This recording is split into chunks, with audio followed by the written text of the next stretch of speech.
Pagkatapos ng trade deadline, ngayon lumalabas na ang mga trade na hindi natuloy. Ayon mismo kay Shams Charania ng ESPN, ang Golden State Warriors ay handa sanang ipadala si Jimmy Butler kasama si Kuminga, isang first round pick, 2 second round pick, isang pick swap sa Phoenix Suns para kay Kevin Durant. Yes mga idol, tama po ang inyong narinig.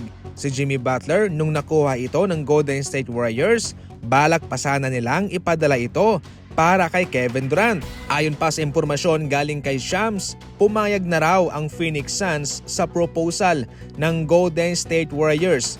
Pero nung sila'y nagpaalam kay KD, mismong si Durant mismo ang tumanggi na ituloy ang trade. Ibig sabihin nito mga idol, hindi gusto ni KD talaga na bumalik sa Golden State Warriors at ang desisyong iyon ay nirerespeto naman ng Phoenix Suns at kanilang sinunod. Definitely gagawin talaga ng Golden State Warriors ang lahat-lahat para makuha lang itong si KD para magkaroon sila ng reunion ni Stephen Curry. Aba kalain nyo, Jimmy Butler, may Kuminga pa, mayroong first and second round pick, mayroon pang pick swap. Grabe. Pero wala, tinanggihan lang yon ni KD. Ayon pa sa dagdag na impormasyon, mas bukas pa si KD na pumunta sa Miami Heat kumpara sa Warriors. Mayroong mga rason dito mga idol na siya nakaapekto sa kanyang desisyon.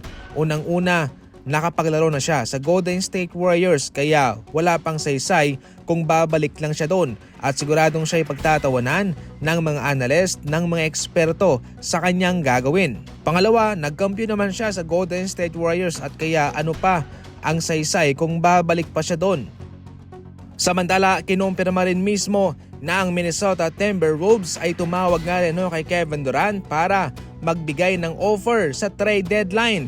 Ngunit ayon naman kay Chris Haynes, hindi naman daw nagkasundo ang dalawang kupunan at tuluyang wala nang ginawang pag-trade itong Minnesota hanggang natapos na lamang ang trade deadline mga idol. Ayon pa kay Chris Haynes mga idol, mayroon sanang mataas na posibilidad na magsasama sina Kevin Durant and Anthony Edwards sa Minnesota. Ngunit ito ho'y hindi natuloy. Nagluluksa sa ngayon ang mga fans ng Dallas Mavericks sa pagkawala ni Luka. Ngunit heto ang isang salitang pinakawalan ni Anthony Davis sa kanila na kanyang ibibigay raw ang buhay sa mga fans.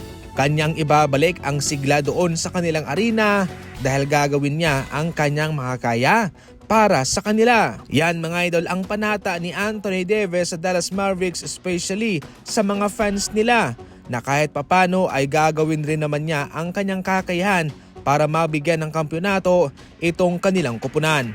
Sa unang araw pa nga mga idol, pagkatapos ng trade ay iniwave ng ngaho kaagad ni Anthony Davis ang kanyang trade kicker o yung bonus na kanyang matatanggap sa trade para lang makakuha pa ng dagdag manlalaro ang Dallas Mavericks para tumulong sa kanila.